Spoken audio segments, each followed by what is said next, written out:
ಸರಳವಾದ ಒಂದು ವಿಷಯದಿಂದ ಪ್ರಾರಂಭಿಸೋಣ. ಒಂದು ಕಾಗದದ ಪಟ್ಟಿಯಿಂದ.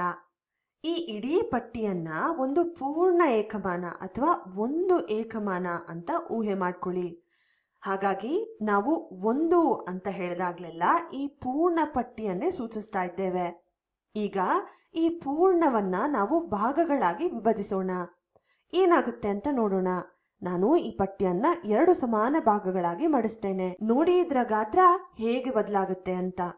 ಯಾಕೆಂದ್ರೆ ನಾವು ಈ ಪಟ್ಟಿಯನ್ನ ಮಡಿಸ್ತಿರೋದ್ರಿಂದ ಒಂದು ಮಡಿತದ ನಂತರ ಅದು ಈ ರೀತಿ ಕಾಣುತ್ತೆ. ಈಗ ಇದನ್ನ ತೆರೆದು ನೋಡಿದ್ರೆ ಈ ರೀತಿ ಕಾಣುತ್ತೆ. ಅಂದ್ರೆ 2 ಸಮಾನ ಭಾಗಗಳು ಸಿಗುತ್ತೆ. ಅಲ್ಲಿರೋ ಪ್ರತಿಯೊಂದು ಭಾಗನೂ 2ನೇ ಒಂದು ಭಾಗವನ್ನ ಸೂಚಿಸುತ್ತೆ. ಅಂದ್ರೆ ಪ್ರತಿ ಭಾಗವನ್ನ ನಾವು ಅರ್ಧ ಅರ್ಧ ಭಾಗಗಳು ಅಂತ ಕರಿಬಹುದು. ಈಗ ಮೊದಲೇ ನಾವು ಮಡಿಸಿದ ಪಟ್ಟಿಯನ್ನ ಮತ್ತೊಮ್ಮೆ ಮಡಿಸೋಣ. 2ನೇ ಮಡಿತದ ನಂತರ ಈ ರೀತಿ ಕಾಣುತ್ತೆ. ಈಗ ಇದನ್ನ ತೆರೆದು ನೋಡಿದ್ರೆ ನಮ್ಗೆ ಈ ಬಾರಿ ಒಟ್ಟು 4 ಸಮಾನ ಭಾಗಗಳು ಸಿಗುತ್ತೆ. ಇಲ್ಲಿರೋ ಪ್ರತಿಯೊಂದು ಭಾಗನೂ 4 ಸಮಾನ ಭಾಗದಲ್ಲಿ ಒಂದು ಭಾಗವಾಗಿರೋದ್ರಿಂದ ಅದನ್ನ 1/4 ಅಥವಾ ಕಾಲು ಭಾಗ ಅಂತ ಪ್ರತಿನಿಧಿಸಬಹುದು. ಈ ಭಾಗಗಳನ್ನ ಇನ್ ಸ್ವಲ್ಪ ಗಮನ ಇಟ್ಟು ಅರ್ಥ ಮಾಡ್ಕೊಳ್ಳೋಣ. ಈ 4 ಭಾಗಗಳಲ್ಲಿ ಒಂದು ಭಾಗವನ್ನ 1/4 ಅಂತ ಕರಿಬಹುದಲ್ವಾ?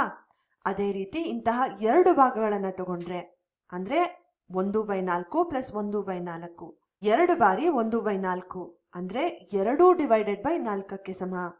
4ನೇ 2 ಭಾಗಗಳು. ಅದೇ ಇಂತಹ 3 ಭಾಗಗಳನ್ನ ತೆಗೆದುಕೊಂಡ್ರೆ 3 ಬಾರಿ 1/4 ಅಂದ್ರೆ 4ನೇ 3ಕ್ಕೆ ಸಮ. ಮತ್ತು 4 ಭಾಗಗಳನ್ನ ತಗೊಂಡ್ರೆ 4 ಬಾರಿ ಕಾಲು ಭಾಗ ಅಥವಾ 4/4 ಇದು ಬಂದು ಒಂದು ಸಂಪೂರ್ಣ ಪಟ್ಟಿಗೆ ಸಮವಾಗಿರುತ್ತೆ. ಹೀಗಾಗಿ ಭಿನ್ನ ರಾಶಿಗಳು ಅಂದ್ರೆ ಒಂದು ಪೂರ್ಣವನ್ನ ಸಮಾನ ಭಾಗಗಳಾಗಿ ವಿಭಜಿಸಿದಾಗ ಸಿಗುವ ಭಾಗಗಳೇ ಆಗಿದೆ. ಹಿಂದೆ ಮಡಿಸಿದ ಪಟ್ಟಿಯನ್ನ ಮತ್ತೊಮ್ಮೆ ಮಡಿಸೋಣ.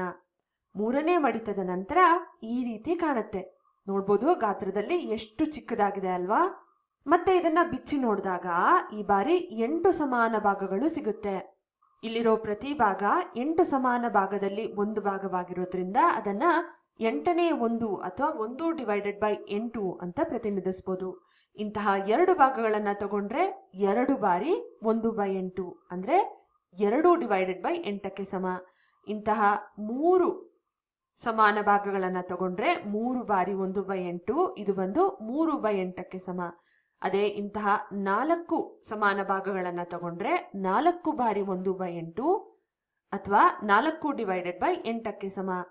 ಇದೇ ರೀತಿ ಮುಂದುವರೆದು 8 ಸಮಾನ ಭಾಗಗಳನ್ನ ನಾವು ತಗೊಂಡ್ರೆ ಅಂದ್ರೆ 8 ಬಾರಿ 1/8 ಅಂದ್ರೆ 8/8 ಇದು ಬಂದು 1ಕ್ಕೆ ಸಮ. ಅಂದ್ರೆ ಸಂಪೂರ್ಣ ಪಟ್ಟಿಗೆ ಸಮ. ಹೀಗಾಗಿ ನಾವು ಎಷ್ಟೇ ಭಾಗಗಳನ್ನಾಗಿ ವಿಭಜಿಸಿದ್ರೂ ಆ ಎಲ್ಲಾ ಭಾಗಗಳನ್ನ ಒಟ್ಟಿಗೆ ತೆಗೆದುಕೊಂಡ್ರೆ ಯಾವಾಗ್ಲೂ ನಮ್ಗೆ ಸಂಪೂರ್ಣ ಪಟ್ಟಿ ಸಿಗುತ್ತೆ. ನಾವು ಇಲ್ಲಿ ಏನ್ ಮಾಡಿದ್ವಿ? ನಾವು ಒಂದು ಸಂಪೂರ್ಣ ಪಟ್ಟಿಯನ್ನ ತೆಗೆದುಕೊಂಡು ಅದನ್ನ ಸಮಾನ ಭಾಗಗಳಾಗಿ ವಿಭಜಿಸಿದ್ವು. ಈ ಸಮಾನ ಭಾಗಗಳನ್ನೇ ಭಿನ್ನಾಂಶ ಭಾಗಗಳು ಅಂತ ಕರೆಯೋದು. ಈ ಭಿನ್ನಾಂಶ ಭಾಗಗಳನ್ನ ಬಳಸಿಕೊಂಡು ನಾವು ವಿವಿಧ ಪ್ರಮಾಣಗಳನ್ನ ಸುಲಭವಾಗಿ ಅಳೆಯಬಹುದು. ಈಗ ಸ್ವಲ್ಪ ವಿಭಿನ್ನವಾಗಿ ಯೋಚನೆ ಮಾಡೋಣ. ಇದೇ ಕಾಗದದ ಪಟ್ಟಿಯನ್ನ ಬಳಸ್ಕೊಂಡು 1/3 ಮಾಡ್ಬೋದಾ? ಹೌದು, ಖಂಡಿತವಾಗ್ಲೂ ಮಾಡ್ಬೋದು. ಆದ್ರೆ ಈ ಬಾರಿ ನಾವು 2 ಸಮಾನ ಭಾಗಗಳನ್ನಾಗಿ ಮಡಿಸ್ಕೊಳ್ಳೋ ಬದಲು 3 ಸಮಾನ ಭಾಗಗಳನ್ನಾಗಿ ಮಡಿಸ್ಕೊಳ್ಬೇಕು. ಆಗ ಪ್ರತಿಯೊಂದು ಭಾಗವು 3 ಸಮಾನ ಭಾಗದಲ್ಲಿ ಒಂದು ಭಾಗವಾಗಿರೋದ್ರಿಂದ ಅದನ್ನ 3ನೇ 1 ಭಾಗ ಅಂದ್ರೆ 1/3 ಅಂತ ಕರಿಬಹುದು. ಮತ್ತೊಂದು ಪ್ರಶ್ನೆ, ಇದನ್ನ ಬಳಸ್ಕೊಂಡು ನಾವು 1/6 ಮಾಡ್ಬೋದಾ? ಖಂಡಿತವಾಗ್ಲೂ ಸಾಧ್ಯ. ಈ ಪಟ್ಟಿಯಲ್ಲಿ ನಮಗ್ ಸಿಕ್ಕಂತ 3 ಸಮಾನ ಭಾಗಗಳನ್ನ ಮತ್ 2 ಸಮಾನ ಭಾಗಗಳನ್ನಾಗಿ ಮಾಡ್ಕೊಂಡ್ರಾಯ್ತು. ಅಥವಾ ನಾನು ಈ ರೀತಿ ಹೇಳ್ಬೋದಾ? ನಮಗ್ ಸಿಕ್ಕಂತ ಪ್ರತಿಯೊಂದು ಭಿನ್ನಾಂಶ ಭಾಗವನ್ನ ಮತ್ 2 ಸಮಾನ ಭಾಗಗಳನ್ನಾಗಿ ವಿಭಜಿಸ್ಕೊಂಡ್ವಿ. ಅಲ್ಲಿರುವಂತ ಒಂದು ಭಾಗ ಬಂದು 6 ಸಮಾನ ಭಾಗಗಳಲ್ಲಿ ಒಂದು ಭಾಗವನ್ನ ಪ್ರತಿನಿಧಿಸ್ತಾ ಇರೋದ್ರಿಂದ 1/6 ಅಂತ ಕರಿಬಹುದು. ಈಗ ನಾವು ಪ್ರತಿನಿತ್ಯ ಜೀವನದಲ್ಲಿ ಕಂಡುಬರುವಂತಹ ರೊಟ್ಟಿಯ ಕಥೆಯೊಂದನ್ನ ಕೇಳೋಣ. ನಿಮ್ ತಾಯಿ ರೊಟ್ಟಿಯನ್ನ ಮಾಡ್ತಿದ್ದಾರೆ. ಒಂದು ಸಂಪೂರ್ಣ ರೊಟ್ಟಿಯನ್ನ ಮಾಡಿದ್ದಾರೆ. ಅದನ್ನ ಪೂರ್ಣ ರೊಟ್ಟಿ ಅಥವಾ ಸಂಪೂರ್ಣ ಅಂತ ಕರಿತೇವೆ. ಈಗ ಅದನ್ನ 2 ಸಮಾನ ಭಾಗಗಳನ್ನಾಗಿ ಮಾಡ್ತಾ ಇದ್ದಾರೆ. ನಿಮ್ಗೆ ಒಂದು ಬಾರಿ ಅರ್ಧ ರೊಟ್ಟಿಯನ್ನ ಕೊಡ್ತಾರೆ. ನೀವು ಅದನ್ನ ತಿಂತೀರಾ. ಮತ್ತೊಮ್ಮೆ ಅರ್ಧ ರೊಟ್ಟಿಯನ್ನು ಹಾಕ್ತಾರೆ. ಅಂದ್ರೆ ಒಟ್ಟಿಗೆ ಅರ್ಧ ಪ್ಲಸ್ ಅರ್ಧ ಅಥವಾ 2 ಬಾರಿ ಅರ್ಧ ರೊಟ್ಟಿಯನ್ನ ನೀವು ತಿಂದಿದ್ದೀರಾ. ಮತ್ತೊಂದು ಅರ್ಧ ರೊಟ್ಟಿಯನ್ನ ಹಾಕ್ತಾರೆ. ಅರ್ಧ ಪ್ಲಸ್ ಅರ್ಧ ಪ್ಲಸ್ ಅರ್ಧ ಅಥವಾ 3 ಬಾರಿ ಅರ್ಧ ರೊಟ್ಟಿಯನ್ನ ಸೇವಿಸಿದ್ದೀರಾ. ಮತ್ತೆ ಪ್ರೀತಿಯಿಂದ ನಿಮ್ ತಾಯಿ ಒತ್ತಾಯದಲ್ಲಿ ಮತ್ತೊಂದು ಅರ್ಧ ರೊಟ್ಟಿಯನ್ನ ಹಾಕ್ತಾರೆ.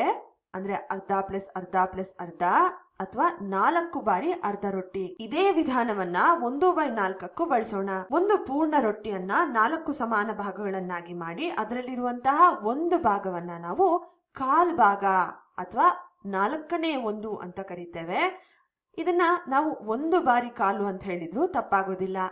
ಅದೇ 2 ಕಾಲು ಭಾಗಗಳನ್ನ ತಗೊಂಡ್ರೆ ಕಾಲ್ ಭಾಗ ಪ್ಲಸ್ ಕಾಲ್ ಭಾಗ ಅಥವಾ 2 ಬಾರಿ ಕಾಲ್ ಭಾಗ. ಅದೇ 3 ಕಾಲ್ ಭಾಗಗಳನ್ನ ತಗೊಂಡ್ರೆ ಕಾಲು ಪ್ಲಸ್ ಕಾಲು ಪ್ಲಸ್ ಕಾಲು ಅಥವಾ 3 ಬಾರಿ ಕಾಲ್ ಭಾಗ. 4 ಕಾಲ್ ಭಾಗಗಳನ್ನ ತಗೊಂಡ್ರೆ ಕಾಲು ಪ್ಲಸ್ ಕಾಲು ಪ್ಲಸ್ ಕಾಲು ಪ್ಲಸ್ ಕಾಲು ಅಥವಾ 4 ಬಾರಿ ಕಾಲು ಭಾಗ ಅಂದ್ರೆ ಒಂದು ಪೂರ್ಣ ರೊಟ್ಟಿಗೆ ಸಮಾನವಾಗಿರುತ್ತೆ.